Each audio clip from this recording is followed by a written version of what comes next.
Hey everybody, Doug here from 2 Plus Tough. Welcome to a very special day. It is FAQ day. So, if you have no idea what I'm talking about, basically every once in a while Games Workshop will release an frequently asked questions document that kind of clarifies some rules as well as adjust points, things like that. In this particular one, there's a few new War Scrolls we're going to be reviewing as well. And this is just really just a live reaction. I have not read over much of the document. I tuned into a few other channels for 2 or 3 minutes, but it's just been a busy morning and I got distracted. So anyway, I'm just going to dive right in. We'll read it together, which is something I do for those of us who have jobs where we drive a lot. I've gotten numerous emails from truckers who are like, thank you so much for just reading the article.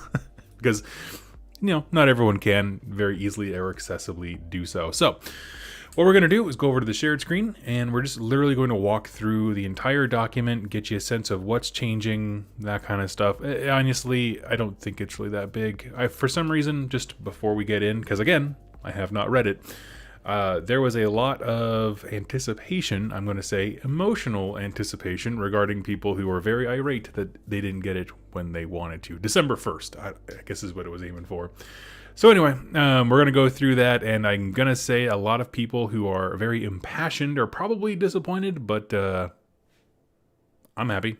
I don't know what else to say besides that. So anyway, we're going to go to the shared screen. We're going to walk through it. I'm not going to make any assumptions about what they wanted or if it was reasonable or whatnot, but I'm happy. So I'm going to go ahead and blow this up just a smidge. And first thing I want to talk about here, if you are able to take a look at the screen, you'll see that their document that they put together is very clean, very well organized. Whoever the publisher or whatever like that, who they got assigned to this, well done. Strong thumbs up. I like this. It looks like the kind of thing you'd print out and then have at a store for anyone to just pick up and use, which is it's just a really nice, clean looking document. Anyway, any whomst. Battle Scroll Gods and Heroes, December 2021. I don't know why it needs to have a name, but here we are. We got some people in the chat. Hey guys, everybody, how we all doing? The first change, 7.1, Heroic Actions. They made a change to Heroic Recovery, which is actually quite meaningful. At least there's a few things about it. So Heroic Recovery, if you don't know beforehand, you would make a test against your bravery. And if you got, I believe it was below it, you would get D3 wounds back, right? You get 1 wound, and then if it's low enough, you get more. Here's what they changed it to. Prick one friendly hero that is more than 3 inches from all enemy units and make a heroic recovery roll by rolling 2d6. If the roll is less than or equal to that hero's bravery characteristic, you can heal up to D3 wounds allocated to that hero. Now that's fantastic. The big change really here is that you have to be outside of 3. You can no longer heal if you are in combat. And so, it's going to really matter for heroes that need a bit of a respite, which I think is kind of what it's going for. There's a similar thing in Warcry respite where you can basically, are you in combat? Are you actively being murdered? No? Okay, take a breath. And that's pretty much what everybody does. For this, it's kind of this similar thing. You can't be in combat. Now, that does actually help with your smaller heroes who are in the back doing more support stuff, and they're not actively being hunted necessarily. They're not in combat, but, it's if your opponent just has 1 or 2 shooting units to snipe them out, it does delay that a bit. So that's what I would say the bonus is. But that's a big change. That's a big change, for sure.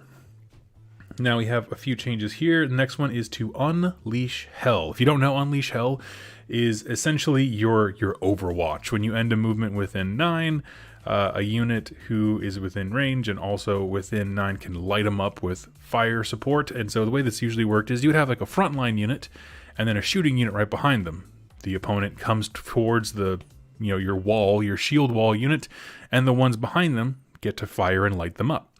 And so they changed that quite a bit just because I think in their minds, and I'm just, you don't come here for hardcore competitive data analysis, but in their minds, I'm assuming they weren't liking the prevalence of that shooting, that kind of leapfrogging of, well, I can't shoot you, but if I let you charge me, I can light you up with Unleash Hell in my turn kind of thing. I can't comment as to if it was needed because in my local area, we don't have a lot of shooting, so I don't know. It's a glorious place here in eastern Iowa. So what they changed it to, you can use this command ability after an enemy unit finishes a charge move.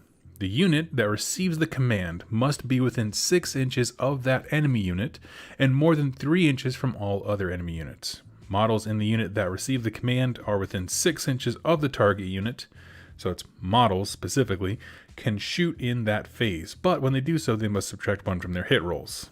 And they can only shoot the unit. Jack moving to Iowa. Exactly. Yeah, come on board. Anyway, so yeah, basically they just changed the command, like the range ability to 6 inches rather than 9. So I don't know. That's one where, you know, it solves a problem that I personally didn't see, but I trust that there was an issue that they knew about. If, you know, we got rerolling ones Jack here. I'm sure he's half the reason that rules around shooting change. Hey-o! Anyway, so that's just another thing. I mean, if you keep your units really, really tight together, they're still going to be within 6 when they end that charge. But this is more preventing those, like, long bomb shots from, like, you got a shot from a dude who's, like, nowhere near the unit being charged. I think it's meant to just kind of tighten that in a little bit, to be like, oh, okay, you can overwatch them, but it's for this specific interaction. Here, you're not going to be doing so from across the table 12 inches away or whatever. So it's fine. I don't have a problem with it. Like I said, honestly, it doesn't really affect me. The universal artifacts have changed as well, and I do have something to say about this one. So, the Amulet of Destiny used to be a 5-up ward. It is now a 6-up. Straight up. I agree, because so I love the idea of the universal artifacts and stuff like that. I think it's wonderful. Where you lose me is when they are better than most of the things in any given army's battle tome. And so just a straight 5-up tank anything, F you, I guess, you know, it was a lot because everything had to be compared against it, right? Why would I even bother with some of these things, you know? I guess the only one that's better to me, in my opinion, is like Mirror Shield in Stormcast, specifically my Stormcast army. But then again, we don't have any shooting. So again, Mirror Shield doesn't matter. This doesn't matter. So I like that change quite a bit. So that's our 3 changes here to the core rules. Again, that's the heroic actions recovery has changed. So now you're always getting D3 wounds, but you can't do it in combat. Unleash Hell, the range at which the unit shooting has to be in has changed to 6 inches, which is fine. And then the Artifact of Power, the Amulet of Destiny, changed to only being a 6-up ward save. Again, totally cool with it. Really am fine. Let's see. I'm going to pause there before we get into the Grand Alliance specific things. Let me look at the chat here. Hey everybody, we got this is War Arrow Age of Sigmar, right? Exactly. Yep. War Arrow, I like that. Glad to see this changed. The changes to Unleash Hell don't stop my Vanguard Raptors from absolutely destroying my friend's unit of Vanguards when they get charged. Oh, Varangard, there we go. I was like, that doesn't make any sense. Varangard, absolutely. Yeah, I would imagine Raptors go through Varangard quite well. Like a warm knife through butter. Okay, we're going to move in here to the next section, and they have these 4 nice little clean bullet points, and it's not bullet points, but like quarters, and they basically outline changes to Grand Alliances. Okay, so Grand Alliance order, there's a change to Battle Tome Sylvaneth. Specifically, page 90, Alarielle the Everqueen. For her description, add the following. If this unit is part of a Sylvaneth army, it knows all the spells from the lore of the Deepwood in addition to other spells it knows. Straight up, I love it. Alarielle has always been a problematic character because I feel like they never quite get it right. I don't know about you guys. Alarielle can kick some teeth in. Absolutely, no question.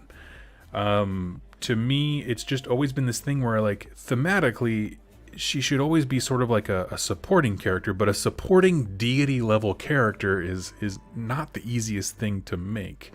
And so I think they've kind of oscillated between different styles of play and different ways of buffing her and that kind of thing. But, you know, truthfully, at the end of the day, just giving her access to everything.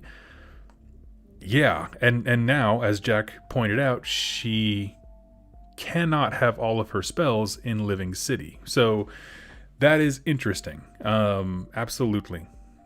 That was the big change, is that she was able to bring all that stuff with her and without any sympathy or care for what faction she's in. So they just added the Sylvaneth line, which makes perfect sense, you know. But again, I do think that she's still in a strange place. I mean, like, I don't know. Some of those god tier characters just all are. So there's that. Battle Tome, Daughters of Khaine, errata on page 84. Morathi Khaine description. Add the following. If this unit is part of a Daughters of Khaine armies, it knows all of the spells from the Lore of Shadows in addition to other spells it knows. Same thing. It's just saying they're really good in their own faction. Not nearly as much so when they're fighting, you know, when they act like a rent-a-cop and go to other armies, Living City and what other city is a Sigmar army they can jam Morathi in. Like, not as good. And I'm cool with that. Like, I'm totally fine if they come. I mean, the exception is Nagash, who's like a baller in every death army. But I like these ones where it's like, stay in your lane. Basically, do your thing, but do it with your people. We're going to move over to the Grand Alliance Destruction. See the new War Scroll for Kragnos, End of Empires on page 3. We'll get to that in a minute. And it has an overview, and I think it's just kind of pointing out some of the changes. And that was Kragnos gains the Avatar of Destruction and the End of Empire's abilities. We'll get to those. And Kragnos has a ward of 6 up through Shield Inviolate ability. So we'll get to that in a second. It's mainly just telling you, you know who really needs help? Morathi. Exactly, yes. So we're going to skip past the Destruction one because it's just referencing the War Scroll that we'll get to later. And now, let's see. Grand Alliance Chaos, see the new War Scroll for Archaon. We're going to skip that as well. And Grand Alliance Death, see the new War Scroll for Nagash. So let's just go past those. Again, really the only thing that matters here is for the Chaos one for Archaon.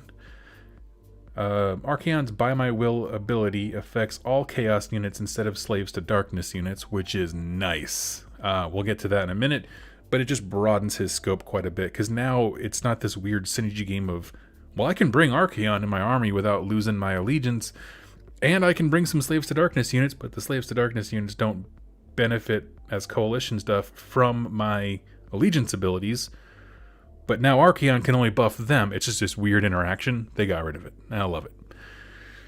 Down below, Archaon no longer benefits from allegiance abilities, except when he is part of a Slaves to Darkness army. Again, stay in your lane. That's the theme.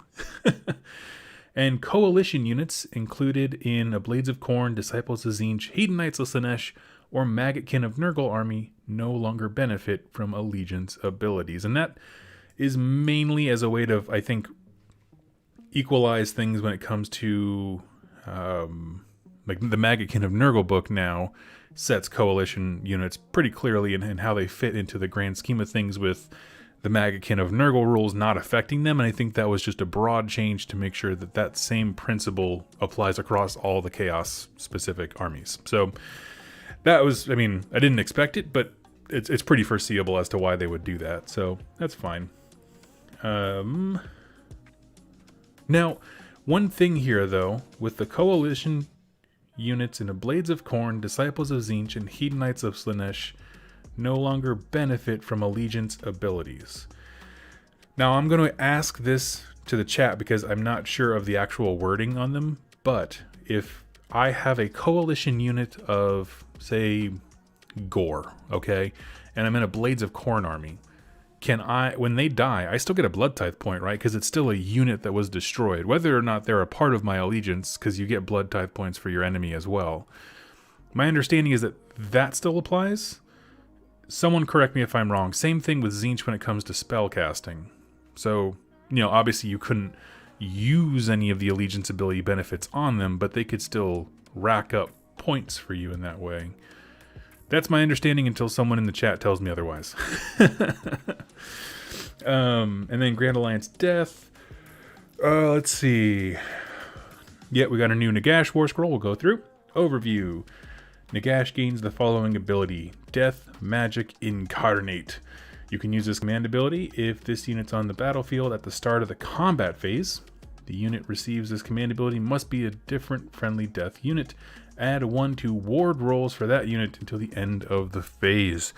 So, I have a great idea. Let's make Graveguard scarier. Let's give them a 3-up or whatever. Oh man, that's funny. Nagash's Supreme Lord of the Undead ability now affects abilities that return slain models to death units. And then Nagash no longer benefits from allegiance abilities other than spell lore enhancement. So he just is Nagash. It's just that whatever army he's in, he takes on their spell lore. That's pretty much it, which is fine. I mean, that's totally cool. Yeah, we'll move on to the points here.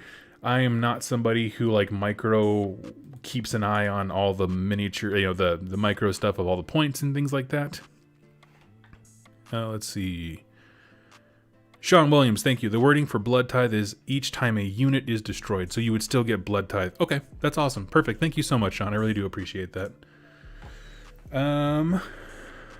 Let's see. Yeah, so you can at least have, Blood Tithe points. They don't do much, but they're there to die. Just looking over here, I wish they had the old points next to them, because a lot of these things, like, with where I live, the people I interact with in this hobby, I don't see most of these things. We don't have a Deepkin player with an Eidolon. We don't have any Fire Slayer players, Kharadron Overlords. My buddy Steve is building Lumineth, but he's not near a full army yet, that kind of stuff. So, like, I don't feel very confident to weigh in on any of these. I know we had one person on stream hoping Branch Witches specifically went down in points. That didn't happen, but I don't really know what they wanted for that. But Stormcast is kind of the only thing I've been looking at. Nurgle's obviously not on here because it's so new. But yeah, let's take a look here. We got Aventus Firestrike. He's been making a lot of waves lately. I believe he probably went up in points. And then it just reprints the Knight Draconis and Stormdrake Guard points, which makes sense. It's a more official document and that kind of thing. So I'm gonna let you guys look over this. If there's a specific faction that you want to check out, absolutely. The thing that stands out to me, and I mean, I don't even really know how much her point cost is now, but Neve Blacktalon is only 110 points in Stormcast. I dig that. Like, that makes me legitimately want to take Neve Blacktalon, even though I don't play Hammers of Sigmar. But that's cool. If you don't know, she can, like, ride the winds of Theric. She can do the teleport thing. It's just fun. I mean, she's just a cool little hero that can go murderate some stuff. You give her the sword that lets her reroll hit rolls. I like it. I mean, but I also like having a bunch of small threats on the table. Not minimum-sized units per se, but just multiple threats. And so AJ Ratcliffe Godric went up 50 points is the most noteworthy change. I'm okay with that. I've only gotten my teeth kicked in by him twice, but that's okay. Archaon, I mean, with Archaon and Nagash, their points costs are 860 and 955 now respectively. But like, they're god tier characters. I feel like that point cost is not insane, provided they do a good job. We're gonna get to their war scrolls here in a sec. Viridian Forge, Salamanders went up 20 points. Not at all surprised. Yeah, those are spicy. I have felt the brunt of those before. And now we're gonna get into the war scrolls. So we have 3 in this winter FAQ: Kragnos, Nagash, and Archaon. Okay, really targeting epic characters, epic heroes, that kind of stuff, which I'm here for. So, movement. This is a degrading thing for Kragnos. Starts at 10, goes down to 7. With a base that big, it's quite a lot of movement. He's a big chunk boy. 18 wounds with a 2-up save, 10 bravery. So his weapons: Dread Mace, 3 inches, 6 attacks, 3s to hit, 2s to wound, -3 rend, and 4 damage. I still love that mace. That is the mace that Karazai the dragon took to the face, and that's why he has that nasty scar. Kragnos point changes. I didn't see any. Overmarch tribes. Give me a sec.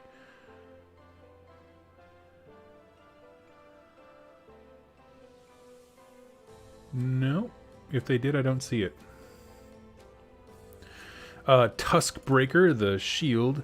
1-inch range, 3 attacks, 3s and 2s. -2 rend and D3 damage. And the Hooves of Rack and Ruin. That's a degrading in number. Starts at 6, goes down to 3. To hit, to wound are 3 and 2 respectively, and rend 1, damage 2. So he's got some great stuff still. I'm just gonna zoom in here because it's on my other screen. Repost to make sure you see the big change on Unleash Hell is it moved from 9 to 6 inches. Isn't just it's that models. Yes, I saw that, Martin. Thank you. They use the term models instead of units, so which it kind of goes both ways, I guess. I don't know. I still feel like that's fine. This unit can be included in all pretty much destruction armies. It's all good. Bellow of Rage. At the end of any phase, if any wounds were allocated to this unit in that phase, roll a dice for each other unit and each defensible terrain feature within 6. If the roll is equal to or greater than the Bellow of Rage value, that unit suffers D3 mortal wounds or defensible terrain is demolished. Okay. That's fine. I don't really care. The End of Empires. This is the thing that they got. If a friendly destruction unit is wholly within 12 inches of this unit, you can attempt a charge with that unit if it is within 18 inches of an enemy instead of 12. In addition, when you're making a charge roll, you have 3d6 instead of 2d6. So essentially, he is like a moving beacon of nastiness. So when things are within or wholly within 12 of him, everybody gets prosecutor charges, which is 18-inch charge range, roll 3 dice. Oh, that's mean. I like that though, because thematically that's what he is. He's in the center and rushing forward, and everything around him is trying to like keep up to get to the fight. I like that a lot, actually. Man, that's cool. I wish the Rogue Idol had that back in the day. You know, with the last edition of Ironjawz and stuff like that. That would have been really nice. Just a thing as being like a centerpiece model. I like that a lot. So I'm trying to think. So it's really good, as pointed out, for ogres in general, Beastclaw Raiders for sure. The one thing that I'm curious about is, what do you guys think about with like Gloomspite Gits? Like, I'm trying to like kind of work that in my mind. I mean, 12 inches, wholly within 12 inches of a base that big it's a lot of room. So like, it's not so much I'm worried about like the mobs being too big to benefit from it. I'm just like, I mean, I guess if you just are really good about throwing huge blocks of wounds super far forward aggressively, like on an objective, or, you know, obviously into an enemy, onto an objective, that kind of thing. I don't know, man. That's rad. So I got to think about that. Avatar of Destruction. If the effect of a spell or ability would slay this model without any wounds or mortal wounds being caused by the spell or ability, it suffers d6. Basically, you can't insta-kill him, which is fair. Mightiest makes rightiest. For the purposes of contesting objectives, it counts as the number of models equal to the mightiest makes rightiest value. Starts at 30. If he's got an objective, he has the objective. Rampaging Destruction. After this unit makes a charge move, you can roll a dice for each enemy unit within 1 inches of this unit, or you can pick one enemy monster within and roll 2d6. If you roll a dice for each enemy unit within 1, on a 2-up it suffers d6 mortal wounds, and basically he just has a way of doing it with monsters too. So it's just his impact charges, that's all. It's a really longly worded way of saying charge a thing, do damage. I feel like it didn't need to be that cumbersome. And the Shield in Violet, they changed this. Now he has a ward of 6-up. In addition, each time it's affected by a spell or ability or an endless spell, you roll 3d6. If it's greater than the casting value used to summon that endless spell, ignore the effects. So pretty cool stuff there. A few things to note about him, and these didn't change per se. He's a totem, which I love. The totem bubble ability. I mean, if you have Kragnos, pretty much everybody's in range to get command points and stuff like that, or command abilities. I bought Kragnos when he came out for my Gloomspite army. That's awesome, dude. How do you like it? I mean, he seems he seems great for them. Like a lot of small wounds, he can... What? I thought he used to have a thing where he would give everyone around him +1 bravery. Like he would just help the bravery of destruction armies. Maybe I'm wrong. I mean, he does just by being a totem. He can pretty much deliver. He fits like a glove. Nice. That's awesome. Okay, now we're going to talk about Nagash, the bad boy. Okay, so we got movement of 9. Okay, just flat. Movement of 9. Big old guy like him. That's cool. 16 wounds, a 3-up save. 10 bravery. He's got a big target on his forehead for Jack. Oh, 0 skill. They removed that. Okay, so I'm not crazy. I haven't looked at the War Scroll in forever.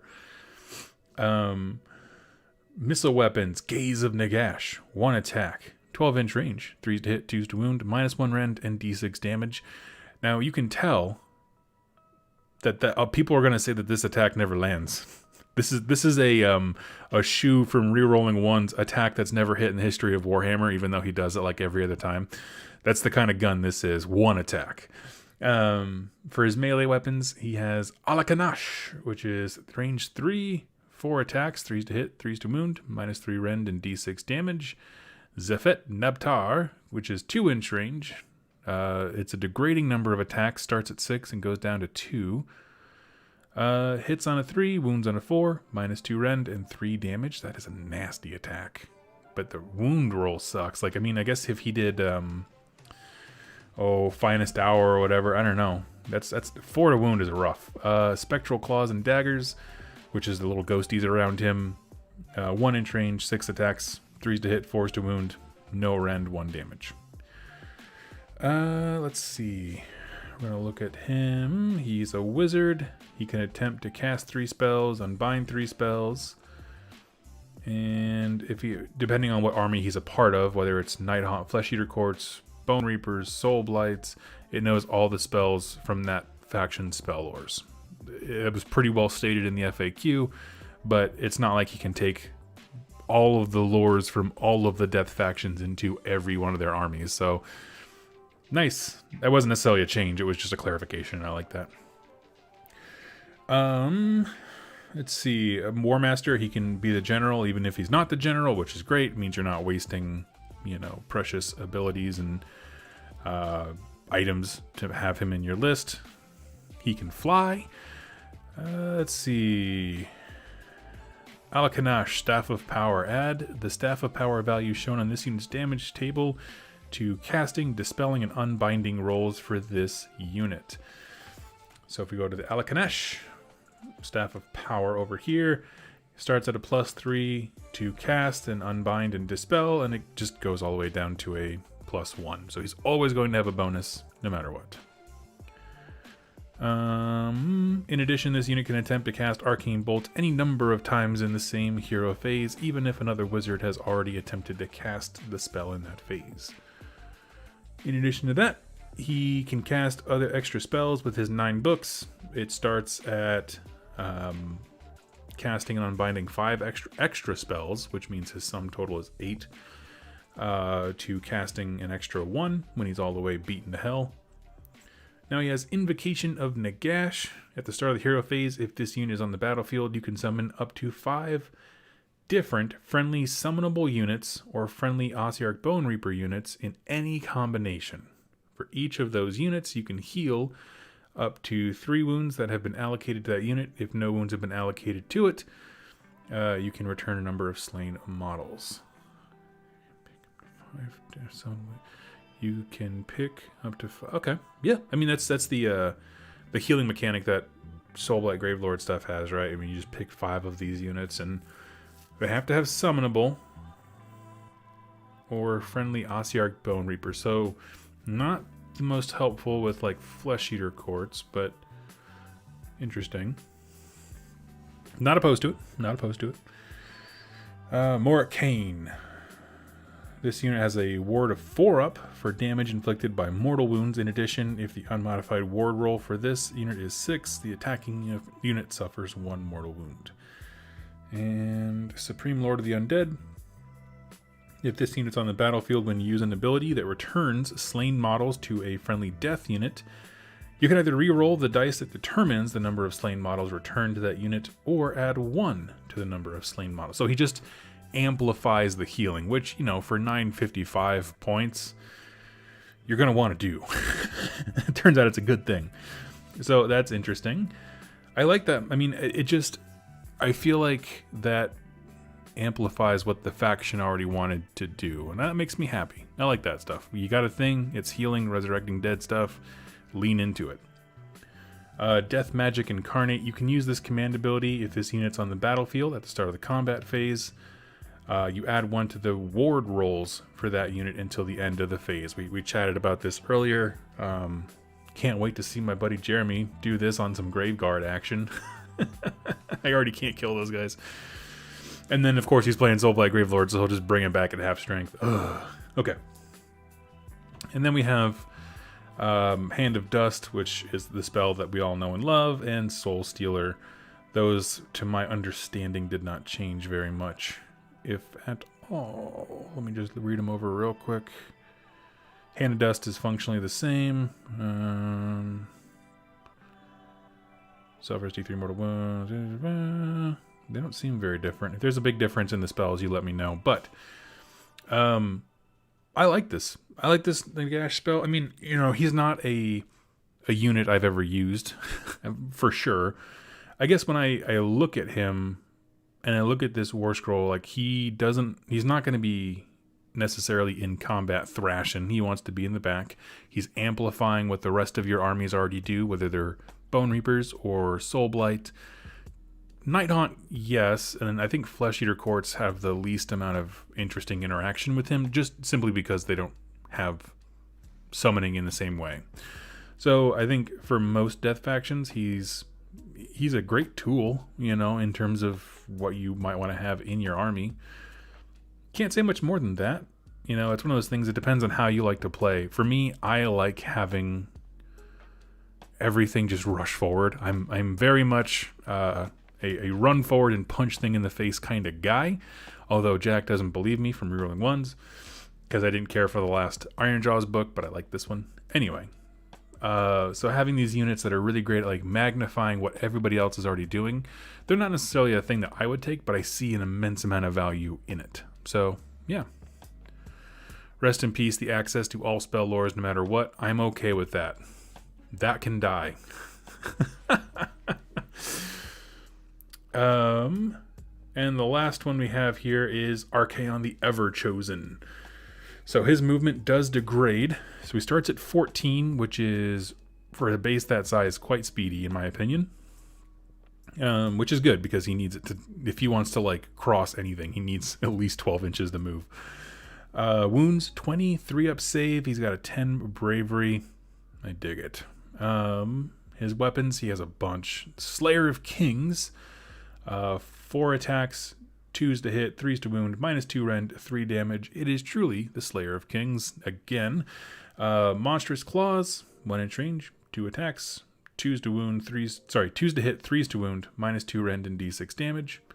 Lashing Tails, 3 inch range, 2d6 attacks, which I'm never a fan of the random ones. 0 scale, we got that. Yep, thank you so much. Let's see. And then the 3 heads, which they just kind of combined, which I like. 3 inch range as a degrading amount of attack, starts at 6, goes down to 3. 3s to hit, 3s to wound, -1 rend and 2 damage. So that's cool. Let's see. You can attempt to cast 2 spells in your hero phase and unbind 2 spells. He can be included in any of the god-specific armies, although this unit, it does not benefit. You can still use the army's allegiance abilities even though this unit's not from the army's faction. However, this unit does not benefit from them. But we already covered a few instances, like with the Khorne one specifically. You know, you can still get Blood Tithe points. Yeah, he can't use Tzeentch dice, but I don't know. Mark Scott, is Archaon a must include in a lot of lists? I don't know. I mean, honestly, once you get past like 300 points of a cost. It's not so much that things are an auto include, but you have to build the list around them. That's my opinion. If you're going to drop a quarter of your list, in this case, almost half your list for a single unit, it defines the list that you're making with the other half of your points value. So it's kind of hard to say if you're going to use it or not. Or if he's going to be seen a lot, because it is a very distinct style of play. That's my opinion. He can fly. He's got a mount, obviously. He has a 4-up ward save against mortal wounds. In addition, for each unmodified ward roll of 6, you can pick one enemy unit within 3 inches to suffer 1 mortal wound that cannot be negated. I like that. Yes, so as Lord Vladik, I believe as I pronounce that, pointed out, they toned him down in all the other god-specific armies, but he's still fantastic in Slaves to Darkness. By my will, this is a command ability. Weird. I don't think I've ever seen that wording. Usually it says use this command ability in the combat phase. This is a command ability that this unit can use in the start of the combat phase. That's a sentence that's written very strangely from the rest of the War Scrolls. Another friendly chaos unit must receive it. You can't issue it to itself. Until the end of that phase, each time a model in the receiving unit is slain, it can fight. Huh. Is it just me, or is this written like by somebody else? like the wording just doesn't sound like I don't know. Because normally it would be like, use this command ability at the start of the combat phase, select another chaos unit until the end of that phase. Each time a model in that unit is slain, they can fight with all their melee profiles before they are removed. Like, it exists on the Blood Warriors War Scroll, and for some reason, the fact that it's written differently, like they can't pile in, according to this. I don't know. It's interesting. That's a strange, it just seems written in a very odd way. I'm going to move on. Sorry, I'm repeating myself. Crown of Domination. Add 2 to the bravery characteristic of friendly chaos units within 12 inches of this unit. In addition, subtract 2 from the bravery characteristic of enemy units while they're within 12. That's rad. Eye of Ed Sheeran. Once per battle at the...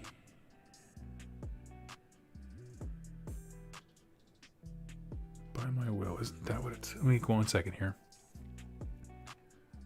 There's a note here about By My Will. Yeah, they changed it. It used to just be Slaves to Darkness units, and now it's all chaos stuff, which is great. Let's see.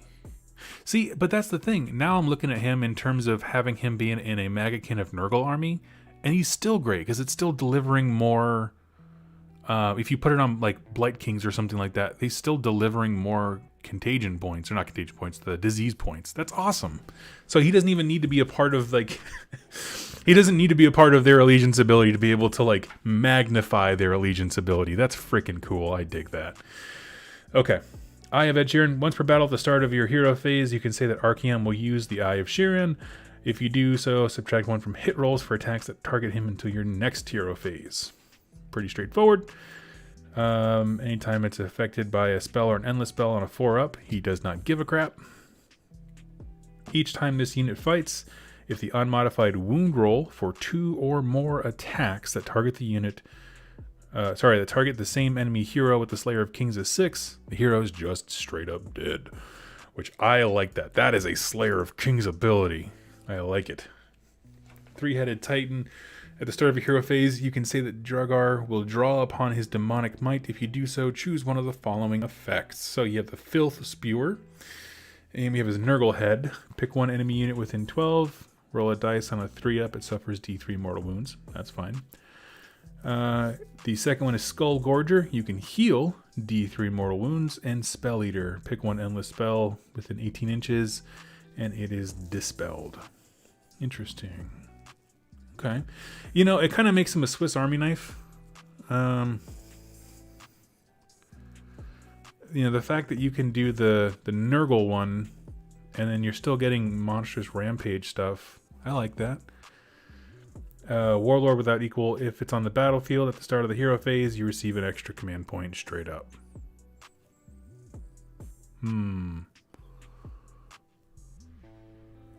Okay. Well, that's it for the War Scrolls. Let's I'm gonna sorry, zoom out here and just kind of take it in as a document here. So, high level thoughts. I like the changes to heroic action and heroic recovery. That is an action. The Unleash Hell, it's I don't feel like it's better or worse. It's just different, and I'm sure it was to change something that I personally have not experienced. I am so in favor of the Amulet of Destiny becoming a 6-up ward versus what it was before. The changes for Alariel and Morathi are awesome. Morathi gets access to a whole spell lore. Alariel can't bring hers everywhere she goes, but she has access to everything. That's so cool. We looked at the new War Scrolls for Kragnos, Archaon, and Nagash. To me, the big winner is Kragnos, simply because he amplifies everything that the rest of Destruction wants to do, which is run forward. And I do intend to have a Kragnos at some point, probably. Because I know that my good friend who is listening, Jack from Regrowing Ones, sending over some Bone Splitters, not Iron Jaws, Bone Splitters at some point, and I think he would make a good addition to them, simply because Bone Splitters lack a lot of rend and multi-damage stuff. That's all he brings in spades, but he also will allow them to surge forward further than they normally would, which is what they want to do. So, we'll see. Let's take a look at that with that eye. Let's see. Go ahead and, as we are just chilling, go ahead and leave your thoughts in the comments here before we wrap up this stream. It won't be too much longer. I'm just looking at this with the eye of Bone Splitters now. He likes hunting monsters. That's cool. So do I. Yeah, other than that, he's just big and scary, which is cool. That's all you want, right? I just want a big, scary thing. He doesn't do... I mean, honestly, I wish they would have kept the +1 bravery. Lord knows Bone Splitters could use that. As for Nagash, I feel like they just leaned into him magnifying all the things that Death Armies wants to do. The weird thing, though, is that he takes up half the dang list. So it's like you're magnifying all the things that Soulblight does, but you have less room for them. So I'm like, bruh. Would you take Kragnos over a Rogue Idol? You know, I would have not seen... Like, I didn't check in on what they did with the Rogue Idol, if I'm honest. So let me pull that up here. Oh, hold on. I need to prove the Forge World that I'm a human by telling it which things are boats. Okay, so here we go with our Rogue Idol one.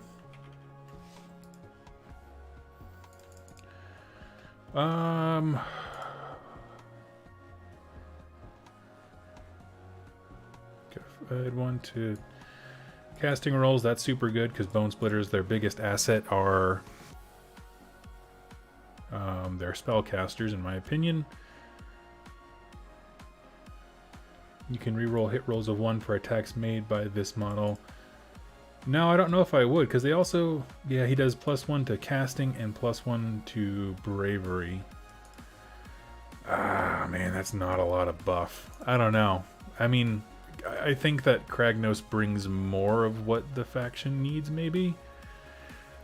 Because, I mean, specifically, because I am just talking Bone Splitters. That's the only thing I have interest in with the Orc War Clans. They want to rush forward and they want to camp objectives and just ask your opponent to chew through them to be able to take the objectives back. Because they don't hit super well. They don't hit very hard. You know, they're just... It's a lot of attacks. That's about it. A lot of crappy attacks. With a lot of good spellcasters. Yeah, it's a tough one. I would experiment. How about that? I'd try both.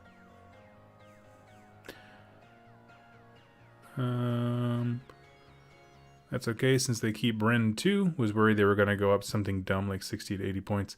Yeah, no, I mean, again, I don't look at the points of every single unit. I frankly don't care. I'm just looking at this, saying to myself, like, well... Nothing stands out as being like egregious or stuff that we weren't fully expecting. Yeah, I mean, my buddy Jeremy, he doesn't even have any of these units except for maybe the Coven Throne, so I'm not going to see those a whole lot. Stormcast Eternals, I'm not going to see a lot of this stuff unless I'm the one playing it. Sons of Behemoth, Man Crushers went up. You know. Yeah, so anyway, that's all my thoughts. That's the review that I have for you. We're just walking through it. Again, we got rules changes to the core rules, which I like this format quite a bit. And then 3 new War Scrolls along with some points. So anyway, friends, let me know your thoughts in the comments of this video. And we'll get back to work on making some content for you guys this week with a very special video for Conquest tomorrow. And then we'll jump back into talking Nurgle stuff. So anyway, thank you all so much for hanging out with me, and I will catch you next time. Happy wargaming.